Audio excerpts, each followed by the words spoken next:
Hadratul Mukarramun yang saya hormati, para alim ulama, para guru wabil khusus, alhamdulillah ada Ustadz Rian, semoga Allah berikan kesehatan.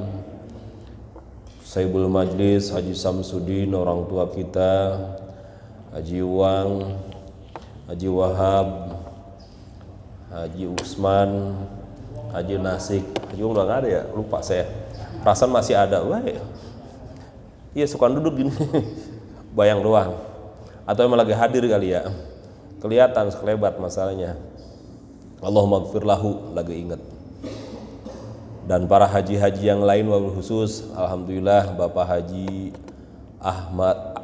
Asmar Latim Sani, semoga Allah subhanahu berikan kesehatan, istiqomah selalu, amin.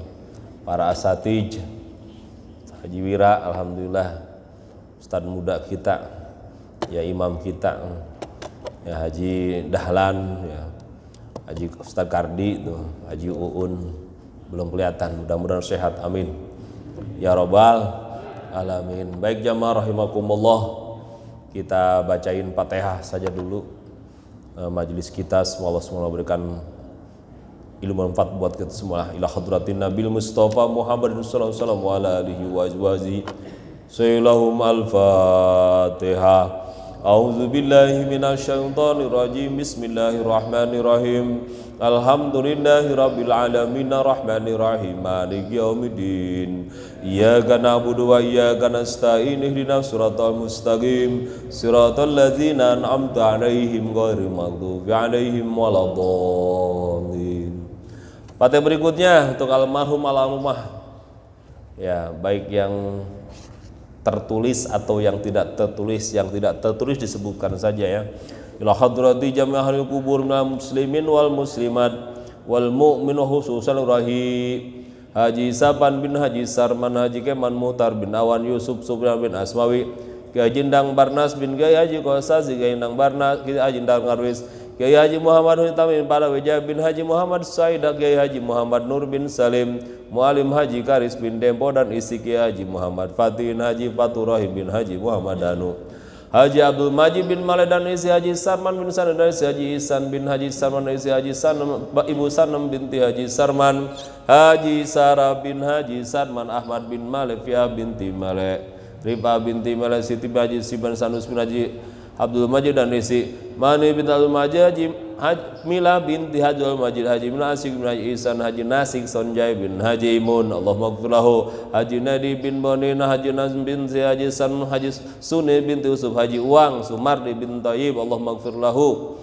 Bonin bin Samin, Adam bin Isa, dan isi Awan bin dan isi dan bin Adam, dan isi Sadi bin Adam, dan isi Saim bin Adam, dan isi Imun bin Adam, dan isi Ane binti Adam, Amir bin Adam, Haji Mita Sasmita bin Haji Keman Muhtar, Haji Anton bin Haji Keman Muhtar, Haji Anwar binti Haji bin Haji Lonceng, Haji Samad bin Karan, Haji Nyimah binti Haji Samad, Haji Isan bin Haji Pandan, isi Haji Tuming dan bin Haji Isan bin Haji Nisin, Haji Rahim bin Haji Nisin, Haji Romina binti Haji Nisin, Haji Karsi binti Haji Karan, Haji Suwanda bin Haji Mincung, Bapak Karan bin Bapak Arman, Bapak Asmin bin Fulan, Bapak Haji Manhur bin Haji Hasan Jayat Nanang, Abdurrahman bin Haji Manhur, Bapak Jamun bin Bapak Jasmin, Haji Enin bin Bapak Baru, Hajan Don bin Bapak Jin, Ibu Cinur binti Bapak Jamun, Ibu Asih binti Bapak Ijra, Bapak bin Bulan, Bapak Maragi bin Haji Kadam, Ibu Mane bin Bapak Icin, Aci binti Naih, Jamhuri bin Ma'sum, Haji Saimin bin Bapak Endi, dan isi Haji Borin bin Haji Icin, dan isi Atim bin Nalim, Ustadz Abdul Hamid bin Haji Abdullah, Haji Nabin bin Kan, dan isi Haji Durahim bin Bapak Ilan, Haji Odin bin Jagman, dan isi Muhammad Likok bin Cio, dan istri Haji Qasim bin Oden, Matas bin Sajid, Wardi bin Matas, Atma bin Sakar, dan isi Haji Gopur bin Haji Ropandi, Karwita bin Haji Adam, Haji Kamil bin Haji Suryadi. Sebutin Pak yang belum. Allahumma gfir lahum warhamhum wa'afi wa'fu anhum sayyilahum. Al-Fatihah. A'udzu billahi minasyaitonir rajim. Bismillahirrahmanirrahim. Alhamdulillahirabbil alamin arrahmanir rahim maliki yaumiddin. Iyyaka na'budu wa iyyaka nasta'in ihdinas siratal mustaqim siratal ladzina an'amta 'alaihim ghairil maghdubi 'alaihim waladdallin. Fatihah berikutnya kita baca untuk majelis kita, semoga dijadikan majelis yang berkah hasanah thayyibah. Dan juga kita bacakan Fatihah untuk para pahlawan yang telah berjuang memerdekakan Indonesia ini, dari mulai Soekarno, terus ya presiden kita, terus ada ya Haji Abdurrahman Wahid, Presiden Soeharto, B.J. Habibie, Bapak Hamzahas, terus juga ya Jenderal Sudirman. Kita bacain Fatihah semua, baik yang dikenal ataupun yang tidak dikenal, dan mereka lah yang telah memperjuangkan negeri ini sehingga menjadi sebuah negara yang merdeka seperti sekarang, dan kita bisa hidup dengan tenang, bisa ngaji dengan tenang. Allahumma ighfir lahum warhamhum wa'fu wa'fu. Al-Fatihah. A'udzu billahi minasyaitonir rajim. Bismillahirrahmanirrahim. Alhamdulillahirabbil alamin arrahmanir rahim maliki yaumiddin. Iyyaka na'budu wa iyyaka nasta'in ihdinas siratal mustaqim siratal ladzina an'amta 'alaihim ghairil maghdubi 'alaihim waladdallin. Amin. Untuk jamaah kita yang sakit, Pak, kita bacain Fatihah ya. Khawatir ada jamaah yang sakit, baik sakit jasmani atau sakit rohani. Ya sampai hari ini ngaji gitu mereka mah nggak tertarik buat ngaji, itu artinya sakit rohani. Kita bacain Fatihah biar sakitnya sembuh sehingga mau gabung ngaji sama kita. Bismillahirrahmanirrahim. Rabbil arsyil azim ayashfik, yang sedang sakit fisiknya di rumah sakit kita doain biar sehat Pak ya. Bismillah bisafati Rasulillah. Al-Fatihah. A'udzu billahi minasyaitonir rajim. Bismillahirrahmanirrahim. Alhamdulillahirabbil alamin arrahmanir rahim maliki yaumiddin. Iyyaka na'budu wa iyyaka nasta'in ihdinas siratal mustaqim siratal ladzina an'amta 'alaihim ghairil maghdubi 'alaihim waladdallin. Untuk yang sedekah hari ini, yang sudah mengeluarkan sebagian uangnya untuk infak di jalan Allah agar terlaksana pengajian ini, baik berupa uang ataupun materi ataupun airnya, nah, semoga Allah Subhanahu wa taala lipat gandakan amalnya dan juga Allah mudahkan rezekinya. Amin. Berkahkan rezekinya dunia dan Allah mudahkan usahanya. Al-Fatihah. A'udzubillahi minasyaitonir rajim. Bismillahirrahmanirrahim. Alhamdulillahirabbil alamin arrahmanir rahim maliki yaumiddin. Iyyaka na'budu wa iyyaka nasta'in ihdinas siratal mustaqim siratal ladzina an'amta 'alaihim ghairil maghdubi 'alaihim waladdallin. Amin. Jamaah rahimakumullah, saya akan bacakan ayat Al-Qur'an surat Al-Baqarah ayat 159.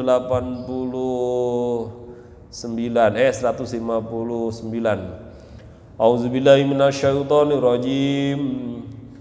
Innal ladzina yaktumuna ma anzalna minal bayyinati wal huda min ba'di ma bayyanahu lin-nasi fil kitab ulaika yal'anuhumullahu wa yal'anuhumul la'inun illal ladzina tabu wa aslahu wa bayyanu faulaika atubu 'alaihim wa ana at-tawwabur rahim. Innal ladzina kafaru wa matu wa hum kuffar ulaika 'alaihim la'natullahi wal malaikati wan nasi ajmain khalidina fiha la yukhaffafu anhumul adzabu wa la hum yunsarun. Shadaqallahul azim. Innal ladzina yaktumuna ma anzalna minal bayyinati wal huda min ba'di ma bayyanahu lin-nasi fil kitab. Sesungguhnya orang-orang yang menyembunyikan apa yang Allah sudah turunkan dari penjelasan hidayah, apa yang ada pada manusia fil kitab, ulaika yal'anahumullahu wa yal'anahumul la'inun, mereka itu dilaknat oleh Allah, dilaknat tuh, dan dilaknat oleh orang-orang yang melaknat, lain. Kenapa demikian? Siapakah orang yang menyembunyikan ayat Allah? Banyak, Pak. Dulu waktu masih di pondok, apa ada dalam hati saya orang menyembunyikan ayat-ayat Allah. Begitu udah gede, banyak ternyata, Pak. Ya, apalagi kalau kita bicaranya dunia tahu Al-Quran itu benar, tapi tidak disampaikan. Tuh. Tahu Islam itu benar, tapi dia sembunyikan.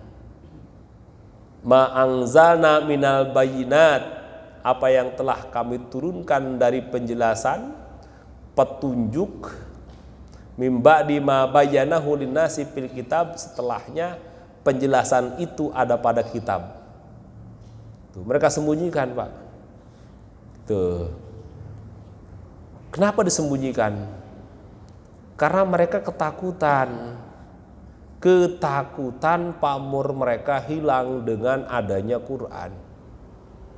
Ketakutan martabat mereka jatuh karena ada ajaran Quran. Nah itu disembunyikan. Ya. Itu banyak, Pak, ternyata. Kalau di kita alhamdulillah, kalau dibaca ayat ini alhamdulillah kita jarang menemukan orang menyembunyikan ayat. Nah, di kita mah orang-orang ngerti ayat banyak. Kalau menyembunyikan ayat mah hampir belum saya temukan. Tapi tidak tahu ayat itu banyak. Karena emang ngajinya hanya sebatas baca dulu. Udah bisa baca, dianggap udah bisa ngaji. Padahal belum, itu baru bisa baca. Saya sering ketemukan kampung, Pak. Alhamdulillah Ustadz, anak saya udah bisa ngaji, katanya. Begitu saya tes, lah baru bisa baca doang gening, Bu, Pok, belum bisa ngaji. Nah, apa sih ngaji? Ngaji itu memperdalam, mengkaji. Kayak kita nih, satu ayat kita baca, satu kata kita pahami, satu kalimat kita perdalam, sampai kepada titik tertinggi daripada ayat adalah hikmah dan hakikat. Nah, hikmah dan hakikat. Jadi bukan hanya sekedar bisa baca. Ya, ayat Quran atau wahyu Allah harus kita pelajari itu minimal sampai 5 tahap. 1, membaca. Apa, Bu, Pak? Membaca. Membaca itu pakai ilmu baca. Bahasa ilmunya namanya ada qiraat, ada tilawah, ada murotal. Qiraat ini ada tilawah, ada murotal. Kalau murotal sering kita dengar. Nah, ketika sholat baca Qur'annya pakai murotal. Enggak boleh ketika sholat baca Qur'annya pakai tilawah. Orang selesai, Pak. Cuma udah gitu yang suruh bacanya Ustadz Aceng, mana? Ustadz Haji Aceng. Satu ayat diputer-puter lah, orang selesai sholat. Ya, satu ayat bisa 7 nada. Dari mulai bayati, koror, nawa, husaini, naik soba. Dari soba naik ros. Dari ros naik jawab, jawabu jawab, rostala nawa, sikah, terakhir jiharkah. Satu ayat doang. Lah orang selesai sholat bisa sampai sore.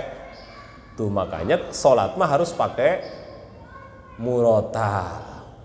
Murotal nada cuma 2. Ya, jawab, jawabu jawab sudah.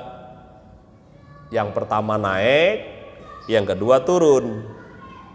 Nih kayak ajan bagian katanya nadanya make rosta ala nawa atau hijaj atau make bayati, tetap aja kalimat yang pertama suaranya naik ujungnya set, yang kedua turun. Jangan terbalik, orang ngejawabnya bingung. Yang pertama hayya 'alas shalah, yang kedua hayya 'alas shalah lah, bingung orang jawabnya. Yang pertama naik hayya 'alas shalah, naik, yang kedua turun. Nah, itu seperti itu. Murota juga sama. Nah, tapi kalau tilawah, waduh subhanallah. Jamaah rahimakumullah, itu ilmu baca secara nada. Ada lagi tahsin. Tahsin itu makhrajul huruf dan ilmu tajwid. Itu baca doang, Pak.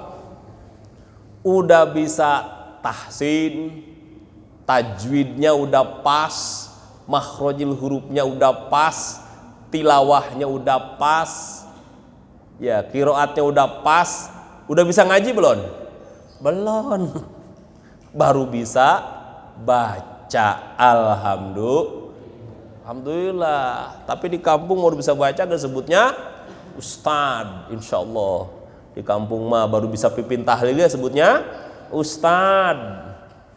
Makanya kadang-kadang kesian sama ustad beneran ya, dia baru bisa baca, belum bisa mengkaji, udah mulia bener.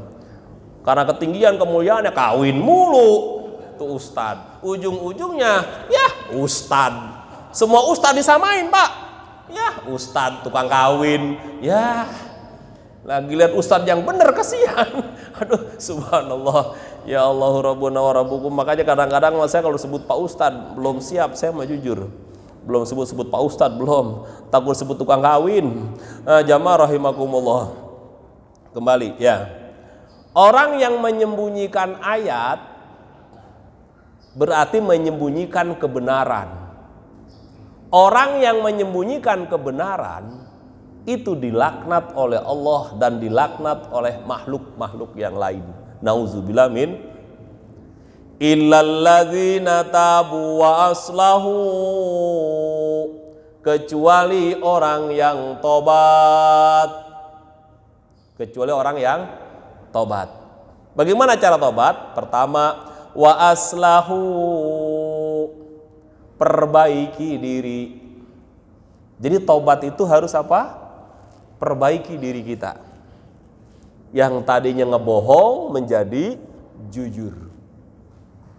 Yang tadinya ngebohong jadi jujur. Tuh, itu namanya tobat. Yang tadinya suka membangkang menjadi taat, itu tobat. Yang tadinya males menjadi rajin, itu tobat. Setelah wa aslahu wa bayyanu, berikan penjelasan. Berikan penjelasan, jangan diem baik. Jangan ngomong sama ustadz, saya mau tobat ustadz. Ya ustadz tahu, masyarakat juga harus tahu kalau dia tobat, bukan riya, Pak. Menjelaskan wa bayyanu, kata Allah. Illalladzina tabu wa aslahu wa bayyanu. Wa bayyanu, ketika engkau bertobat, wa aslahu, perbaiki diri kalian. Yang tadinya tidak rajin ibadah menjadi rajin ibadah. Yang tadinya enggak pernah sholat jadi rajin sholat. Itu perbaiki diri, Pak. Tobat itu seperti itu. Wa bayanu, jelaskan.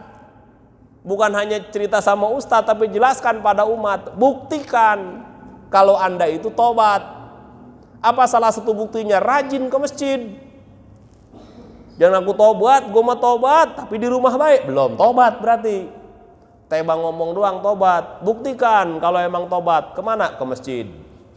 Gue mau tobat hidup. Capek gue tebang hidup gitu baik mah. Tebang nongkrong, ngomongin orang, ngomongin politik, puyeng. Mau tobat datang ke masjid. Bayanu, sholat. Nah itu namanya tobat. Wa bayyanu faulaika atubu alaihim, maka mereka itu termasuk orang-orang yang tobat.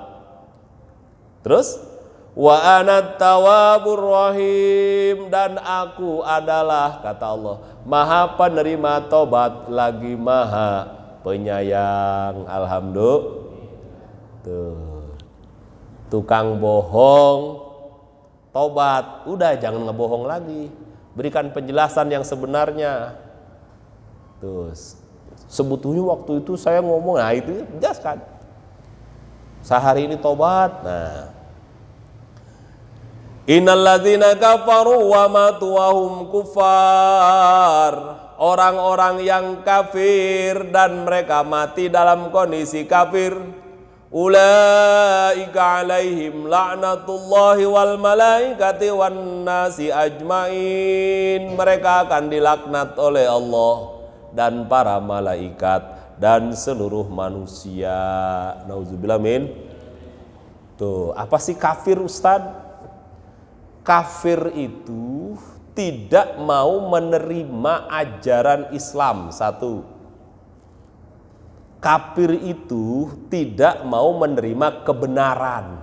Dua, kafir itu selalu menolak fakta kebenaran. Jadi kalau bahasa kita menyengkel baik, ada baik cari alasan supaya menolak. Nah, itu kafir namanya. Tuh, walaupun dalam bahasa lain tertutup. Nah, ada kafir, ada kufar. Kesononya ada kufur, sama itu. Kafir, kufar, kufur. Hurufnya 3, kaf, fa, ro. Secara ilmu semantik, nah, apa Ustadz semantik teh? Dalam dunia ilmu tafsir ada istilah semantik. Ilmu tata bahasa pendekatan secara kesamaan kata. Ya, kafir, kufar, kufur. Kalau kafir berarti menolak. Ya, kufar berarti melawan. Kalau kufur itu hubungannya dengan tidak berterima kasih. Sama baik. Orang yang benar pisan. Makanya dalam sebuah riwayat, nanti Dajjal ketika muncul ke bumi, perhatikan di jidatnya ada huruf 3, kaf, fa, ro, supaya kita bisa membedakan. Nah, harus tahu, harus dipelajari pesan Rasulullah untuk sampaikan terus, supaya nanti ketika emang zaman wallahu alam, jangan sampai zaman kita ya. Sebab kalau Dajjal udah turun, ini sejelek-jeleknya masa, sejelek-jeleknya waktu. Jamaah rahimakumullah. Tuh, orang yang kafir, kalau misalkan kita sebut tidak menerima ajaran Islam, tidak menerima dakwah Islam, kafir, mereka matinya dilaknat oleh Allah dan para malaikat dan seluruh manusia. Walaupun secara ilmu syariat kafir terbagi menjadi 2. Ada kafir zimni, ada kafir harbi. Kafir zimni, jamaah rahimakumullah, itu harus dilindungi oleh umat Islam. Harus dilindungi.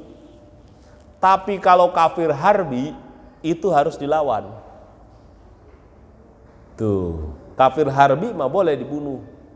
Kenapa? Karena kafir harbi mah jahat sama orang Islam. Tuh. Tapi ada yang lebih jahat daripada kafir.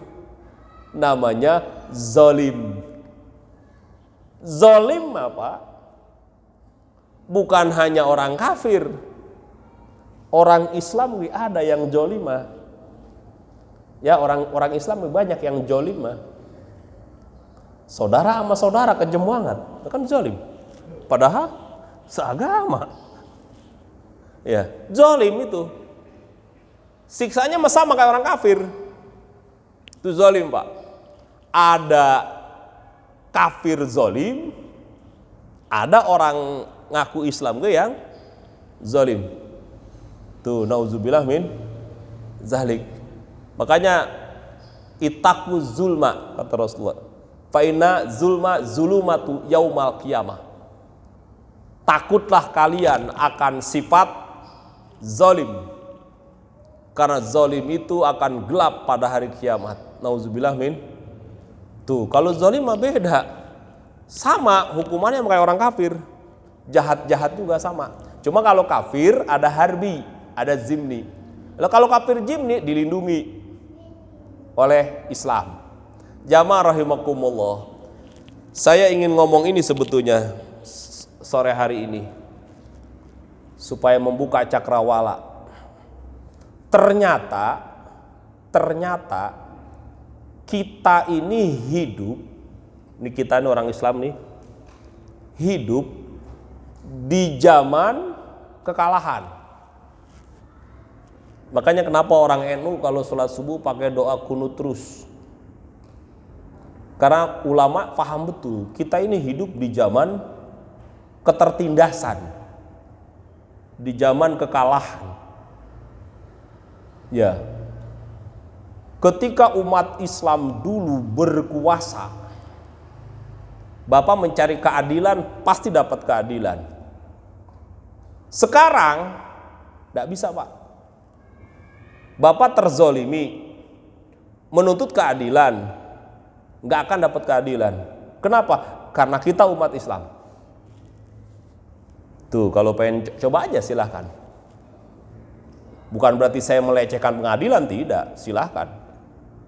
Apalagi mohon maaf, orang punya modal. Ya udah dah, nyerah. Makanya jangan berbuat rusuh, jangan berbuat rusak. Kalau emang udah tahu orang punya modal, jangan belagu.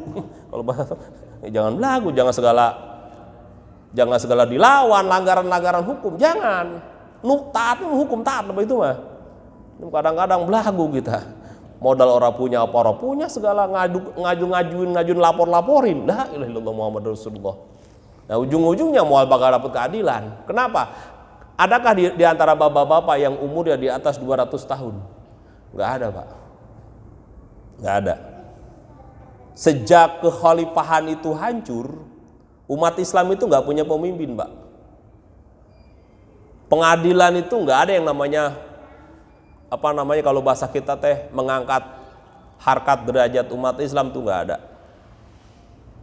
Dan kita lahir pada zaman itu. Pada zaman seperti itu. Zaman keterpurukan. Hari ini ada yang lahir 1200, enggak ada kan? 1320 Masehi. Masehi saya bicaranya bukan Hijriah. Enggak ada. Palingan rata-rata kelahiran 1977, ada 1950 kali ada. Ya, ada yang 1945 ada, berarti udah 80 tahun sama kayak Indonesia merdeka nih. 80 tahun. Coba kita 1980 baru 80 tahun, Pak. Apakah ketika 1945 kita udah merdeka? Belum. 1945 walaupun sudah deklarasi Indonesia merdeka tapi belum merdeka. Buktinya 1947 masih perang. Agresi 1, muncul agresi 2. 47 mending dah. Kalah dah mereka, Inggris pulang kampung. Apakah kita merdeka? Belum. 66 masih terjadi perangan. La haula wala quwata illa billah. Nah, kita hidup zaman ini sebetulnya, Pak. Zaman seperti itu. Tapi kita ya karena kita mau orang Islam, yuk kita istighfar saja. Makanya orang NU mah subuh tuh harus pakai kunut ya, Pak. Kenapa? Karena dia sadar betul kita ini umat Islam dalam keterpurukan. Palestina dicaplok sama Israel, berani kita teriak. Lah ora, tebang ditakut-takutin dikit ya langsung nyeropot. Pada diem. Tuh, dipecah kita, dipecah Sunni, dipecah Syiah. Sudah pada berantem tuh Sunni sama Syiah terus, lemah terus. La haula wala quwata illa billah. Jamaah rahimakumullah. Kalau perang Iran sama Israel terus berlanjut, berarti kita adalah pensaksi sejarah akan adanya satu perubahan besar. Kita lihat nanti kalau masih umur kita panjang. Saya berharap pemenangnya adalah umat Islam. Kenapa? Karena ini sedang menentukan siapa sebetulnya yang akan menjadi pemimpin dunia. Kalau bahasa kita mah yang menjadi adidaya menggantikan Amerika.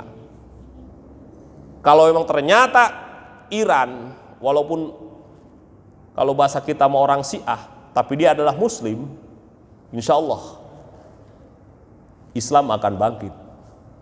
Silahkan Bapak berbicara tentang teori keadilan. Karena dalam Islam, Pak, orang kecil itu sangat dipelihara dan diperhatikan. Sekarang kan lagi rame nih. Lagi rame masalah apa? Masalah pajak 250% sampai di Pati berantakan. Coba deh Bapak sekarang yang orang Bekasi bayar pajak, naik apa kagak? Naik ya, bener ya? Orang kemarin saya bayar pajak 150, tiba-tiba sekarang udah 300. Udah gope. Tapi orang Bekasi emang balager, cek saya ge, eueuh demo, wah, ih anteng me. Da teu nyaho. Tidak tahu, tiba-tiba dikasih SPPT suruh bayar. Lah orang pada diem, ya gede segini, bagian aku bayar, alhamdulillah. Karena nggak tahu. Ya, nggak ada RT ngumumin. Ya mah masyarakat, mulai besok pajak bumi dan bangunan naik. Saya yakin besok pada protes. Kenapa naik teh? RT disalahin. Tuh lah kak, untungnya RT wah diem ya katanya. Ada bayar sono masing-masing.